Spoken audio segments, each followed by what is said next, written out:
He's the son of a Hall of Famer. He finished 7th in last season's MVP ladder. He's changed the course of one of the most losing franchises in league history, yet nobody talks about Domantas Sabonis. The Kings center is currently averaging 19.9 points, 13.2 rebounds, and 8.4 assists per game. Do you know who was the last and only player to average those numbers for a season? Wilt Chamberlain in 1968. His performance continues to be impressive, and he's elevating the Kings straight to playoff positions in one of the best Western conferences in history. Yet, guess what? Yeah, nobody talks about Domantas Sabonis. How is this possible? How is it possible that a player who 10 years ago was in the third tier of Spanish professional basketball has reached the elite and nobody takes him seriously? We're talking about a player who starred in stories of overcoming doubters throughout his entire career. Well, to this question and many others, we'll try to find an answer. So, let's talk about it. We won't deny it. Being the son of a Hall of Famer doesn't seem like the beginning of a story of overcoming. But the fact that Domantas is the son of Arvydas Sabonis didn't automatically open the doors to American basketball either. Although it's true Domantas obtained a US passport because his father was playing for the Portland Trail Blazers at the time. In 1996, Ingreta Mikelienait, who, by the way, was Miss Lithuania in 1988, gave birth in Portland to a huge basketball player in every sense of the word. When Arvydas retired from basketball in 2004, the family moved to Malaga, a tourist paradise in Spain, where Sabonis Sr. played much of his career. There, Domantas began playing in the youth system of Unicaja, a team with quite a reputation in Europe.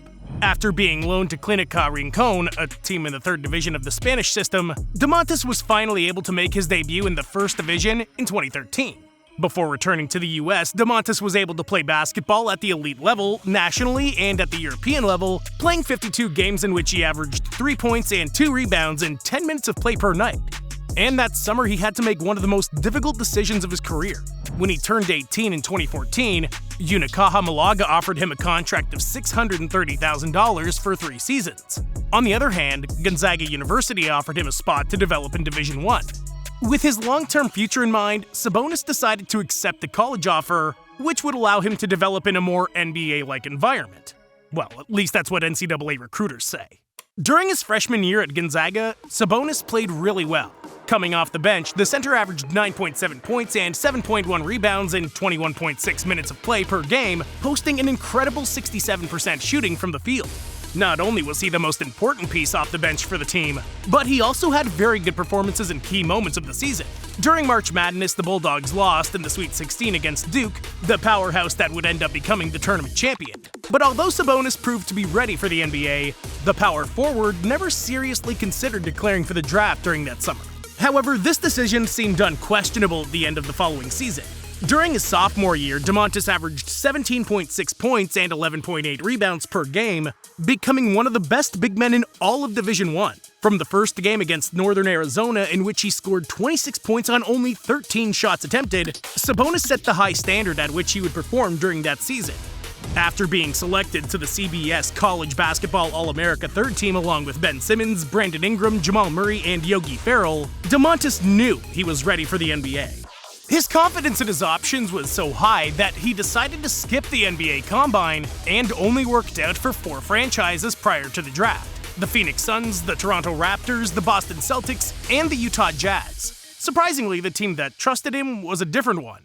It was the Orlando Magic who drafted Sabonis with the 11th pick of the 2016 draft, but just to trade him that same night to the Oklahoma City Thunder with Victor Oladipo in exchange for Serge Ibaka. Unfortunately, his rookie year in the NBA would not go as expected. The truth is that Sabonis didn't play too well in the opportunities he had, where he played 20 minutes per night during 81 games in the 2016-2017 season, in which he also started 66 times, but was only able to put up 5.9 points and 3.6 rebounds per night. However, this disappointing season would only remain a memory. During the following summer, Sabonis was traded along with Victor Oladipo to the Indiana Pacers in exchange for Paul George in one of the most important transactions of the entire season. It was with the Pacers, under Nate McMillan, where Domantas showed the potential he had as the great Arvydas' son. During his first season with the Pacers, he averaged 11.6 points per game, which saw him finish 13th in the most improved player voting. During the following season, he increased his averages again to 14.1 points and 9.3 rebounds, this time finishing 6th in the MIP race and 2nd in the 6th Man of the Year race. And finally, in his 3rd season in Indiana, Sabonis became a full-fledged star.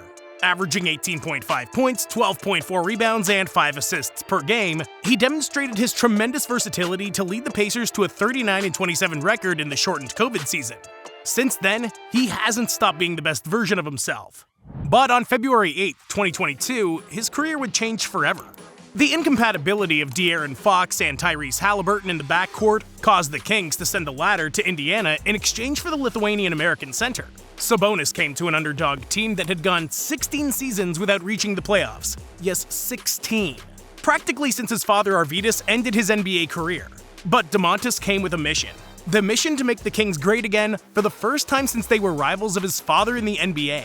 In his last 2 seasons, in addition to finally breaking the team's drought, Sabonis is averaging 19.5 points, 12.7 rebounds, and 7.8 assists per game. Numbers that just a few seasons ago would have placed him as one of the favorites for MVP of any season. And thus, Domantas has become one of the most underrated players in the league. And I'll be the first to admit he's not a flashy player. In fact, aesthetically, he doesn't look like a spectacular player at all. But he's effective. Very, very effective. People love to talk about Jokic being probably the best big man passer in league history, and well, people are right. But just as the Jokers marked an era and changed the meaning of the center position, Sabonis was the first example of his influence. Domantas is without any doubt one of the 5 best big men passers in history. And that's a fact. His ability to find open teammates is extraordinary. His screens, his basketball IQ, his overall vision of the hardwood, he's a player with tremendously special qualities. And by the way, an even more efficient 3-point shooter than the Serbian, Domantas is shooting close to 40% during the last 2 seasons in Sacramento. But there's another very underrated quality of Sabonis, something in which he's probably one of the best ever. Domantas is averaging 6 screen assists per game this season, which ranks him as the best in the NBA in this aspect. And it's not a fluke either. Last year, Sabonis finished 2nd in this ranking, the same as in the previous year, and worse than in the 2020-2021 season, where he finished 1st in the entire NBA. He's a player who generates a huge amount of points that don't show up in the box score, and which you only realize if you actually watch him play. With the simplest, yet most effective basketball you can play, Sabonis is capable of dominating in the best league in the world. Under his influence, Sacramento's become a winning team, finally. Something that over the years was seeming like an impossibility. Sorry, Kings fans, but you're used to winning now, and I know you're really enjoying the moment. But even with the best version of DeMarcus Cousins, Sacramento was not ready to compete in the playoffs in the Western Conference. So not only has he developed a great chemistry with Fox, who he's helped progress, but he's been a key piece for Mike Brown to build his offensive system. It's funny, Domantas, as mentioned, is the son of a Hall of Famer and one of the best Europeans ever.